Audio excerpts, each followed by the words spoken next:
Aussi, quand la lutte fut finie et que le directoire triomphant se plut à déclarer tout haut qu'il devait toute son existence à Napoléon et conserva néanmoins dans le cœur quelques sentiments vagues que Napoléon n'avait embrassé son parti que dans l'espoir de le voir culbuter et de se mettre à sa place. Quoi qu'il en soit, après le 18 fructideur, l'ivresse de l'armée fut au comble. Le triomphe de Napoléon complet, mais le directoire, malgré sa reconnaissance apparente, l'enterra. Dès ce moment, de nombreux agents qui épieront ses pas et chercheront à pénétrer ses pensées. La position de Napoléon était délicate, quoique sa conduite était si régulière et si parfaite, qu'en cœur, même à présent, nous n'entretenons que de simples conjectures sur cet objet. Seulement, c'est dans cette délicatesse de position que nous croyons trouver les principales raisons de la conclusion de la paix à Campo Formio des refus de demeurer au congrès de Rastatt et enfin de l'entreprise de l'expédition d'Égypte. Comme il arrive toujours en France, aussitôt après le 18 fructideur, le parti, d'un coup disparut tout à coup et la majorité de directoire triompha. Sans modération, il devint tout et réduisit les conseils à rien. Napoléon sentit alors la nécessité de la paix qui, terminant les affaires actuelles, lui donnerait une nouvelle popularité. Il avait tout à craindre de la continuation de la guerre. Elle pouvait fournir à ceux qui l'auraient suspecté des prétextes faciles de lui nuire. On pouvait vouloir l'exposer dans des situations difficiles et se servir contre lui du concours des autres généraux.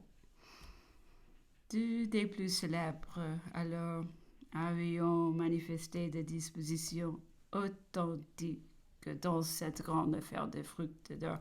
C'étaient Moreau et Hoche. Moreau s'était tout à fait montré contre le directoire et par une conduite pusillanime et répréhensible. Il se perdit tout à la fois sur le rapport de devoir et sous celui du point d'honneur. Hoche fut en entier pour le directoire, cédant à la fougue de son caractère. Il fit marcher sur Paris une partie de son armée et manqua son but par trop d'impétuosité.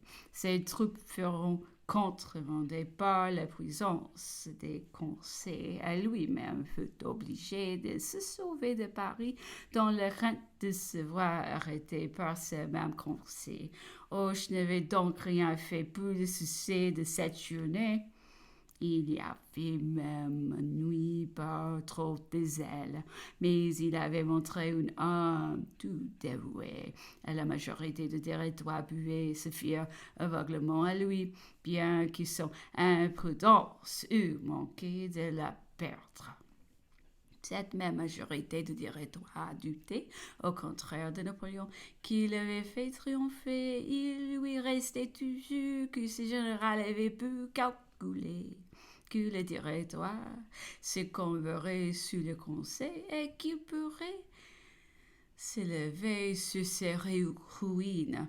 Cependant, comment le directoire pouvait-il arranger cette pensée avec les actes de ce général qui avait tout mis dans la balance pour le faire triompher, car il est évident que sans l'ordre du jour de Napoléon et l'adresse de son armée, le directoire était perdu. Des personnes bien instruites pensant qu'au vrai Napoléon n'avait pas assez calculé son influence personnelle en France, qui sont été laissés imposer par les libelles et les journaux dirigés contre lui, qu'il avait cru les mesures qui prenaient propre non à faire triompher tout à fait le directoire, mais juste ce qu'elles devaient être pu devenir lui-même. le sauver est le vrai soutien de la République. Ces personnes ajoutant que lorsque les officiers que Napoléon avait à Paris et toute la correspondance de la France lui eut appris que sa proclamation avait du soir au matin changé tout à fait l'esprit de l'intérieur, alors seulement il s'aperçut qu'il avait trop fait. Nous nous rangerions d'autant plus volontiers de cette opinion que nous ne saurions comprendre comment Napoléon aurait pensé sérieusement à conserver 3 directeurs dont il ne faisait aucun cas. Celui de Dieu qu'il estimait carnaux était du parti opposé et nous savons qu'il était indigné de la corruption ou de la faiblesse des autres. Et nommé Boto, agent intime des barrages, fut expédié auprès de Napoléon avec la mission secrète de le pénétrer et de savoir pourquoi il n'avait pas envoyé les 3 millions dont le territoire avait eu tant de besoins. Boto joignit le général français à Passeriano. Il intrigua beaucoup dans les alentours de Napoléon, mais il trouva chacun très chaud pour le parti qui avait triomphé. Et ayant quelques intérêts à traiter par lui-même, il finit par avouer dans quelques conversations intimes le secret de sa mission. Les soupçons vagues du directoire. Il avait été facilement détrompé par la simplicité de l'entourage du général, la franchise de Napoléon, et surtout par l'élan de toute l'armée, et celui de l'Italie entière en sa faveur. Mais le directoire eut raison. Il n'eût pas été difficile au milieu de cette atmosphère, avec des prévenances et quelques conversations naïves et simples, dotées à Boto jusqu'au plus petit ouvrage. Aussi écrivait-il à Paris que les craintes conçues n'étaient que de véritables chimères, bien moins dangereuses que le mauvais esprit des gens qui voulaient les faire croire. Mais les 3 millions, lui disait-on, d'où peut venir ce refus?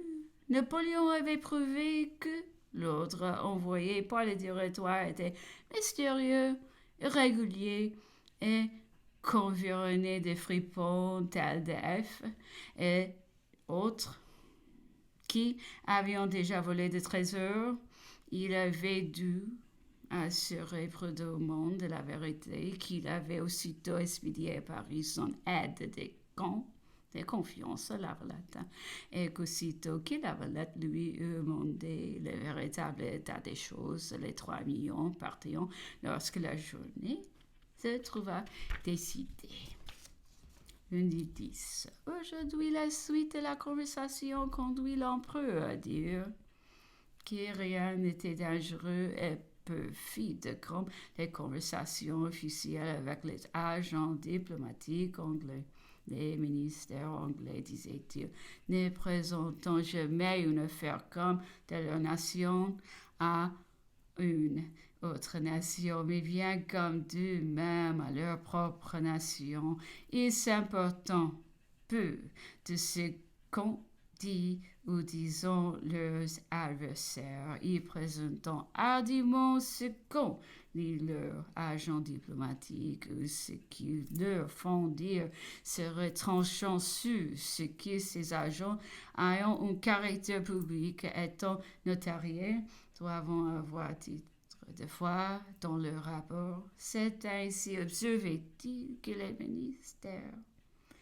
ministres anglais avaient dans le temps publié une longue conversation avec moi, Napoléon, sous le nom de Lord Wentworth, laquelle était entièrement fausse. Cet ambassadeur avait suscité une audience du premier consul et des communications personnelles. Le premier consul, qui lui-même aimait à traiter directement les affaires, s'y prêta volontiers. Mais ce fut pour moi, disait l'empereur, une leçon qui changea ma méthode plus jamais. À compter de cet instant, je ne traitais plus officiellement d'affaires politiques que par l'intermédiaire de mon ministre des Relations extérieures. Celui-là du loin pouvait donner une démenti authentique et formelle. Le souverain ne le pouvait pas. Il est entièrement faux, continuait l'empereur, que notre entrevue personnelle et rien qui sortit des bienséances accoutumées. Lord Whitworth lui-même, au sortir de la conférence, se trouva avec d'autres ambassadeurs. Leur dit en avoir été très satisfait et qu'il ne doutait pas que toutes nos affaires nous se terminassent à bien. Auquel ne fut pas l'étonnement de ces mêmes ambassadeurs de lire à quelque temps de là dans les papiers anglais le rapport de Lord Whitworth dans lequel il m'accusait de m'être livré à des comportements extrêmes et inconvénients. Nous avions alors des amis chauds parmi ces ambassadeurs et quelques-uns feront jusqu'à témoigner leur surprise au diplomate anglais en lui rappelant que cela ressemblait peu à ce qu'il leur avait dit au sortir de la conférence même. Lord Whitworth escabarda comme il peut, mais non maintint pas moins les assertions du document officiel.